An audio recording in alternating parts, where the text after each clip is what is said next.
পৃথিবীর থেকেও ভারী ছোট্ট এই কফিন।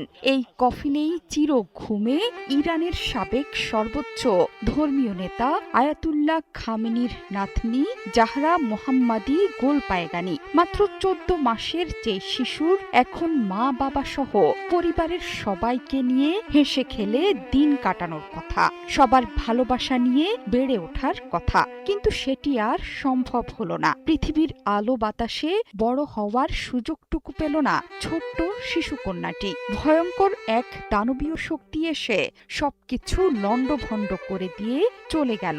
পড়ে রইল 14 মাসের শিশুর রক্তাক্ত ক্ষতবিক্ষত দেহ। আর শেষ বিদায়ের ক্ষণে মাত্র 10 কেজি ওজনের কফিনের ভার বইছে পুরো বিশ্ব। 28 ফেব্রুয়ারি নানা আয়াতুল্লাহ আলী খামেনি এবং পরিবারের অন্য সদস্যদের সাথে মার্কিন ইসরায়েল হামলায় শহীদ হয়েছিলেন।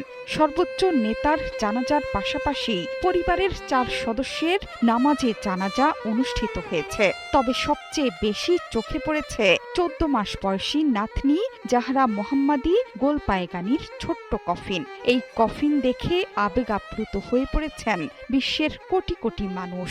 কান্নায় ভেঙে পড়েছেন তেহরানের লাখ লাখ জনতা। জানাজার সময়ে প্রয়াত সর্বোচ্চ নেতার পাশেই রাখা হয়েছে নাতনি জাহরার কফিন। জানাজায় উপস্থিত ছিলেন তার বাবা মোহাম্মদ জাওয়াদ মোহাম্মদী গোলপায়গানিও।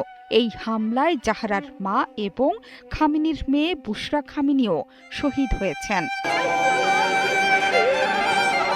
তেহরানের গ্র্যান্ড মুসাল্লায় 3 ধাপে অনুষ্ঠিত হয় জানাজার নামাজ। প্রথমে আয়াতুল্লাহ খামেনির জন্য নামাজ আদায় করা হয়। দ্বিতীয় পর্যায়ে তার পরিবারের সদস্য সাইয়েদে বুশরা হুসেইন খামেনি, মেজবা আল হুদা বাকিরি এবং জাহরা হাদ্দাদ আদিলের জন্য জানাজা অনুষ্ঠিত হয়। তৃতীয় ধাপে অনুষ্ঠিত হয় নাতনি জাহরা মোহাম্মদীর জানাজা।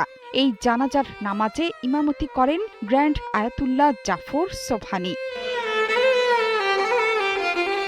প্রয়াত সর্বোচ্চ নেতা আয়াতুল্লাহ আলী খামেনির জানাজায় লাখ লাখ মানুষ সমবেত হয়েছেন রাজধানী তেহরানে। তাদের মধ্যে উপস্থিত ছিলেন খামেনির 3 পুত্র সন্তানও। বাবার মরদেহ দেখে অঝরে কাঁদেন তারাও। শুধু তাই নয়, দেশ বিদেশের হাজার হাজার প্রতিনিধি উপস্থিত ছিলেন ঐতিহাসিক জানাজায়। এছাড়া জানাজায় অংশগ্রহণ করেন ঊর্ধ্বতন রাজনৈতিক ও সামরিক কর্মকর্তারা। তবে নিরাপত্তাজনিত কারণে দেখা যায়নি বর্তমান সর্বোচ্চ ধর্মীয় নেতা মোজতবা খামেনিকে। ইসরায়েলের হামলার শঙ্কায় এই পদক্ষেপ নিয়েছে দেশটির কর্তৃপক্ষ।